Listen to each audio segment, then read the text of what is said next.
Shelley Armentrout, and I am an EDST 604 STEM Exploration. I am making my video tonight describing my unit STEM and what I pushed out to the kids, talking about the readings that we have done here, and just the different things that we have done over the course of these 7 weeks. Just to get started, I had a lesson, a STEM lesson, PBL project that we pushed out for planets.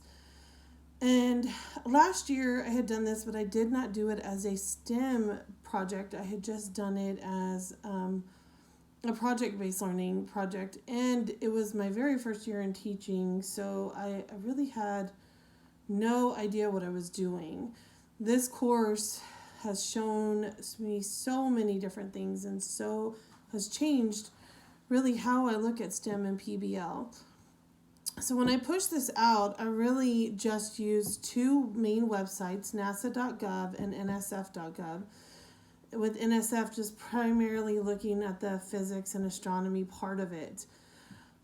I loaded things into our Blackboard LMS system, went through things with the kids, small mini lessons. I created a Nearpod and let the kids work through it at their own, which was a little bit challenging for them because we have always done a Nearpod that I have been in control of. So the students struggled a little bit because they were not really sure how to project and take care of the problem on their own. I started the project basically just with the layers of the Earth and tried to get my kids more familiar with how things worked on Earth. My 6th graders are comfortable and were really understanding of what the planets were, not so much every other thing that went into them. They didn't understand the different moons that each planet may have. They definitely did not understand all of the asteroid belts and those different things available or those different things in our solar system. So a lot of that was really new to them.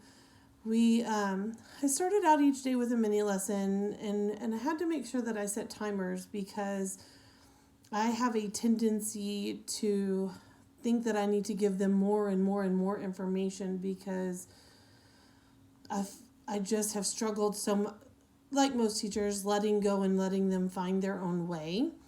I continuously tell them that failing is not failing, it's just their first attempt in learning.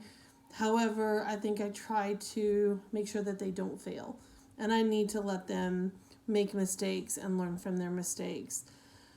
When we first got started, we did some small lesson. I did a small 10-minute lesson, kept my timer on, and then released them to go and do some more on their own. They really struggled because I wanted them to find more information than just a picture labeling each different section or layer of the Earth. I needed them to make sure that they understood how each layer worked together and why it was important that they work together, which would help them in going and looking at other planets and how those different layers in their planets could cause what it could cause on those planets. And so as I pushed it out, most of my kids went straight to Google search, and instead of using the different websites available to them, Discovery Education that's available to them, they just went straight to the pictures and started drawing from the pictures, which unfortunately is a big 6th grade problem. They think Google can tell them everything they need to know. Unfortunately, Google just does not work that way. So we had to have a small lesson. I actually took it back a little bit and went over the websites with them, the ones that especially I wanted them to use, hoping that it would help them feel a little bit more comfortable navigating that site, because I think that my 6th graders just struggle with knowing how to search, what to search, and how to go into websites and get the information they need. I think sometimes fear of making a mistake or fear of doing something on their iPad that could cause a problem, they just don't do it. So once we did that, and then I broke them out into groups, they were able to start working together. They held each other accountable. I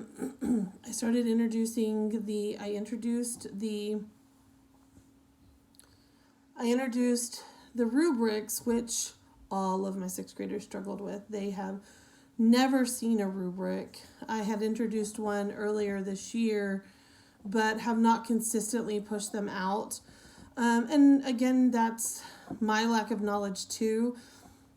Just making sure that my rubrics are aligned to our content and aligned to the goals and not just aligned to how I want something to turn out. So just need to make sure that I relate it to the content and do more so that the kids get more comfortable, because if they've never seen it, they're not going to understand how to use it, to do it, and to make sure that they know what they're doing.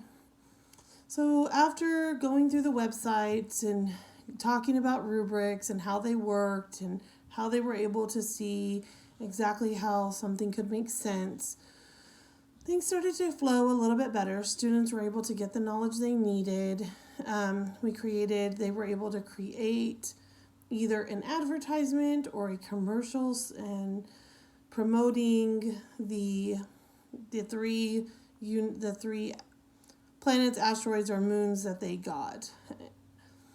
Overall, I was very pleased with the lesson. I think that I definitely have some more work to do to push it out next year. I need to start earlier with pushing independence with my sixth graders. I push independence, but at the same time, I still need to remember that they're 11 and 12-year-old children. And so I can raise my expectations, but I need to remember that I have got to scaffold and I've got to make sure that they know what they're doing before I push these large projects out onto them and expect them to do it on their own. I also need to do more than just one or two a year. I need to do more projects so that these kids are used to it, and I think that they would enjoy more of a STEM-based, project-based classroom.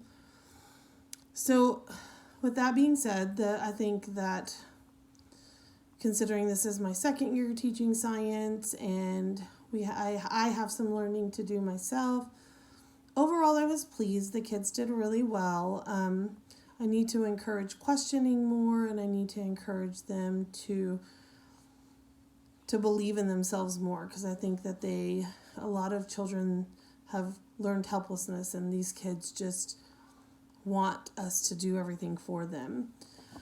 I learned so much during the course readings. The engineered design process made so much more sense. I read it and I understood it, but we always just really focused on the scientific method, never really the engineering process. And as we push into STEM, and as I would love to push into more of a STEM classroom that just incorporates all of my TEKs, I have to remember to really push that engineering design process. I need to make it something that we continuously are using in our journals and using when we are working on STEM.